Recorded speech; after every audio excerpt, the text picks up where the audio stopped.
Venkatesh Naidu liquor scam కేసులో కొత్తగా వినిపిస్తున్న పేరు వెంకటేష్ నాయుడు. ఇంతవరకు ముఖ్యంగా ఈ డబ్బుల కట్టలతో దొరికిపోయిన వాళ్ళల్లో చెవిరెడ్డి భాస్కర్ రెడ్డి గారు ఉన్నారు, అలాగే మిథున్ రెడ్డి గారు ఉన్నారు. మరి ఈ కొత్తగా ఈ వెంకటేష్ నాయుడు అనే వ్యక్తి చంద్రబాబు నాయుడు గారికి బంధువు అని వైసీపీ ఆరోపిస్తూ ఉంది.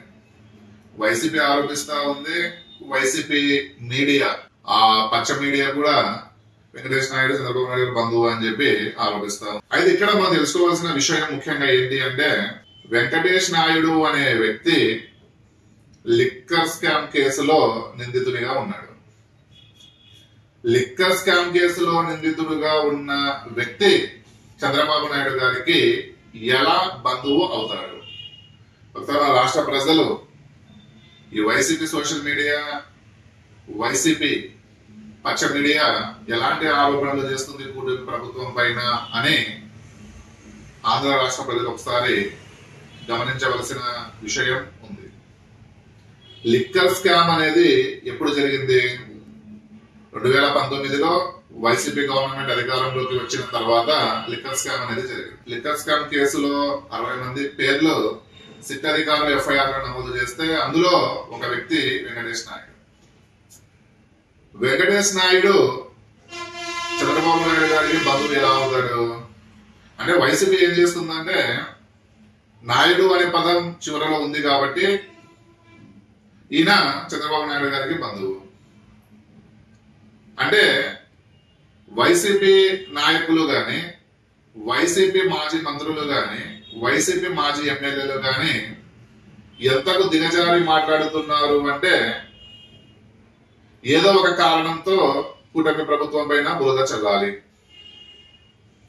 నోట్ల కట్టలు సంపాదించింది వైసీపీ గవర్నమెంట్ లో, లిక్కర్ స్కామ్ జరిగింది వైసీపీ గవర్నమెంట్ లో. అది తక్కువ ధరలకు మందును కొని దాన్ని ఎక్కువ ధరలకి అమ్మింది వైసీపీ గవర్నమెంట్ లో. అందులో వచ్చిన ఆదాయాన్ని వివిధ రూపాల్లో మళ్లించింది వైసీపీ గవర్నమెంట్ లో. టీడీపీ గవర్నమెంట్ అధికారంలోకి వచ్చిన తర్వాత ప్రజల సొమ్ముని ఖూనీ చేశారు అని, ప్రభుత్వ ఖజానాను ఖూనీ చేశారు అని సిట్ అధికారులు ఈ లిక్కర్ స్కామ్ లో ఎవరెవరు ఉన్నారో వాళ్ళ మొత్తం ఆరా తీస్తే అందులో ఈ వెంకటేష్ నాయుడు యొక్క నోట్ల కట్టెలు బయటపడ్డాయి. ఈ నోట్ల కట్టెలు బయటపడిన తర్వాత నాయుడు అనే పదం చివర ఉంది కాబట్టి ఈయన చంద్రబాబు నాయుడు గారికి బంధువు. వైసీపీ ఇలాంటి రాజకీయాలు తప్ప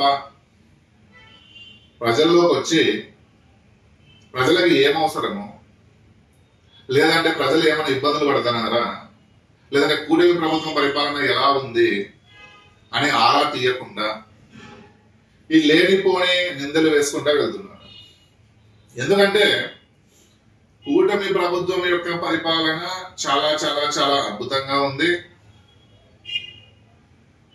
బీజేపీ పార్టీ నాయకులు, జనసేన పార్టీ నాయకులు, టీడీపీ పార్టీ నాయకులు, కూటమి ప్రభుత్వంలో ఉన్న 3 పార్టీలకు సంబంధించిన ఎమ్మెల్యేలు, మంత్రులు వారి వారి యొక్క నియోజకవర్గాలలో చక్కటి పరిపాలన అందిస్తున్నారు. కాబట్టి కూటమి ప్రభుత్వం మీద చెప్పడానికి ఎలాంటి నెగటివ్ లేవు. కాబట్టి లిక్కర్ స్కామ్ లో వాళ్ళ నాయకులే తప్పు చేసిన, వాళ్ళ మనసులో దొరికిన అది కూటమి ప్రభుత్వం మీద వేయడం వీళ్ళ ఒక ఫ్యాషన్ గా మారిపోతా ఉంది.